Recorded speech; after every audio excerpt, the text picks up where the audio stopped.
with appraisals, they should be tied to the objectives of the organisation and drill down to that individual. It's not necessarily just doing those on an annual basis, it's monitoring that on an ongoing basis. Having an appraisal is a great way of grouping everything together and looking at the successes of the previous year and looking forward.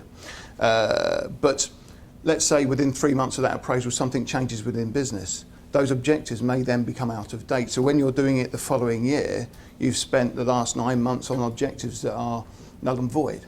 And therefore you're scrambling around to try to retrofit that information into a new appraisal. Keeping on top of those things on an ongoing basis are crucial. You don't have to spend a massive amount of time in doing that either. It's just those one-to-ones, 5-10 minutes, just touching base on those particular elements, how we're getting on, where we are with this, that and the other. Okay, that way it doesn't lead into that annual ordeal or filling out paperwork and rushing the process. Yeah, I mean, it's interesting, when we first set up, we didn't have annual appraisals for a long time, and we didn't because we were a new business and a lot was changing, a lot was developing, and quite frankly annual appraisals would have been a joke. It would have, what we were trying to do was have much more regular reviews with people, sort of like Megan, who'd been around a long time, will know this, where we'd be looking, say, quarterly at what was happening in terms of people's roles.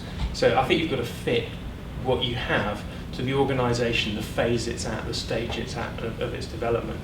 But if it replaces communication, it's a disaster, which is, I think, what you're saying there.